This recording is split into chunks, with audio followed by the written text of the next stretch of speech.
Hi everyone, welcome back to our tiny garden. Today we are diving into a simple, cost effective method of growing kales using suckers but with a twist. We shall be planting them in containers, making this an ideal project for small spaces like patios, balconies, or even your backyard.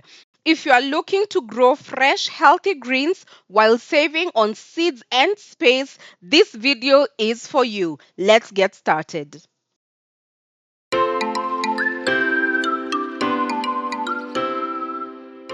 One of the most important steps to ensure your kales grow healthy and strong is soil preparation. Since you're planting in containers, it is crucial to create a nutrient rich and well draining soil mix. Start by choosing the right containers. Make sure they are at least 12 inches deep and have drainage holes at the bottom to prevent waterlogging. The next thing is to mix your soil, and I am using a combination of sand, black cotton soil, and well rotted manure. Now, what I'm doing here, I'm just recycling some soil that had used previously to plant sweet potatoes, and I'm just going to enrich that with chicken and rabbit manure. If you are using black cotton soil like I am, it is important that you mix it with sand as it is crucial for improving its properties, especially for container gardening. Black cotton soil is rich in nutrients, but it has a high clay content, which makes it dense and prone to compaction. This will lead to poor aeration and drainage, both of which are essential for healthy root growth. Adding sand to black cotton soil enhances its texture and structure by increasing its porosity. This improves water drainage, preventing waterlogging, which can cause a root rot in plants like kales. It is also important as it promotes better air circulation around the roots, ensuring they get enough oxygen for optimal growth. Sand also prevents soil cracking, which is a common issue with black cotton soil during dry periods, which disrupts the root systems. Once your soil is ready, fill in your containers, leaving about 2 inches space at the top for watering. Water the soil lightly to settle it before planting. With the soil prepared, it is time to plant your kale suckers.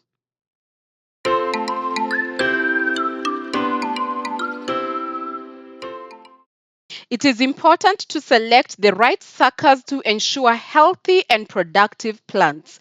Kale suckers are the small shoots that grow from the sides of the stems of the parent plant. These are essentially baby plants ready to grow on their own when transplanted. When choosing suckers, it is important to look out for healthy appearance. Select suckers with vibrant green leaves and no signs of yellowing, spots, or pest damage. Look out for a good size. Opt for suckers that are at least 4 to 6 inches long, as they are more likely to establish well in the new soil.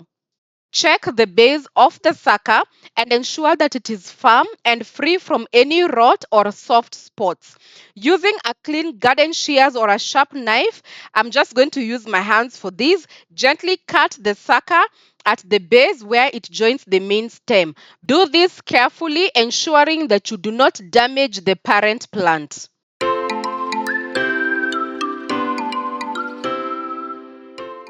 Once you have all your suckers ready, trim off any damaged or lower leaves, and you can soak the base of the sucker in water for 10 to 15 minutes if they are not ready to be planted, or you can just plant them right away.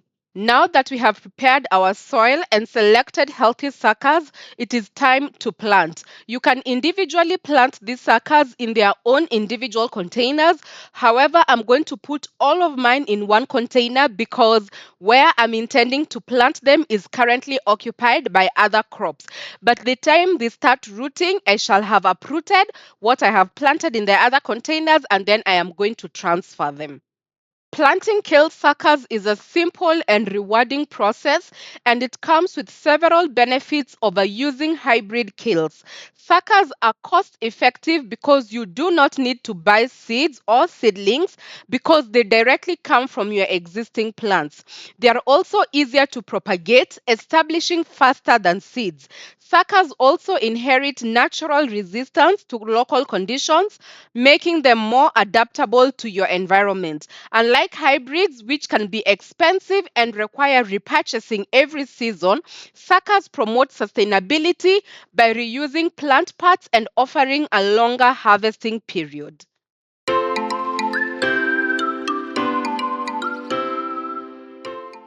After 2 to 3 weeks, this is how your suckers should be looking like. It typically takes around 14 to 21 days for them to root, and then now they're ready to be transplanted into another container if you need to transplant them. To uproot kale suckers for transplanting, start by watering the soil around them to soften it, making it easier to lift without damaging the roots. Use a small hand trowel or your fingers to gently loosen the soil around the base. Carefully lift the sucker while supporting the roots, ensuring they remain intact. It is important to handle the plants gently to preserve the delicate root system, ensuring they are ready for successful transplanting. Here, I just removed some of the soil from one of the suckers so that I can show you how the roots are looking like. I will finally plant my rooted suckers in their new home, and I am going to make a hole slightly larger than the root system of the sucker. This ensures the roots have enough space to spread out without bending. I will gently place the sucker into the hole, ensuring the roots are fully covered and the base of the plant is level with the surface of the soil. I will then press the soil gently around the base to secure the plant and eliminate air pockets. Some people like to put three suckers in one container. Ideally, the spacing between plants should be 30 centimeters. I usually just plant one sucker in one container as this eliminates competition for nutrients and I'll end up getting big, healthy leaves. I was so excited to find some baby earthworms in my soil. These are some of the things that I love seeing in my soil because it means my soil is fully organic and very healthy.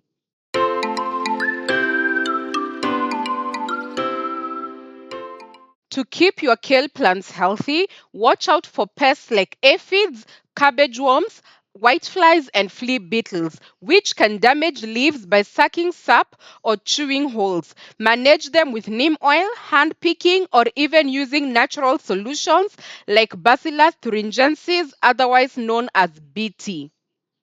Sometimes I do get an infestation of two spotted spider mites, and I like using this particular product. It's basically an entomopathogenic fungi, a fungi that infects and kills insects. This is Metahesium anisopili strain 78. And when I get whiteflies, I also use this other product. This is also Metahesium anisopili, but strain 69. I only use Metahesium anisopili in plants that are well shaded because my kales and my Swiss chard are under a shade. I would never advise or I would never use Metahesium in the open field because UV kills Metahesium. I love using biological control methods of pests and diseases because it encourages beneficial insects that also takes care of the pests. For instance, these are aphids that have been parasitized by a parasitic wasp, possibly those of Aphidius genus. So this could be Aphidius colemani or another species of Aphidius. Kales are also prone to fungal diseases like powdery mildew, which can be prevented easily by ensuring good airflow and treated with baking soda or one of my favorite products, Bacillus subtilis. Now, I do have a well detailed scientific video on biological control of pests and diseases on this channel. So, if you're interested in all that scientific jazz, please make sure that you check them out.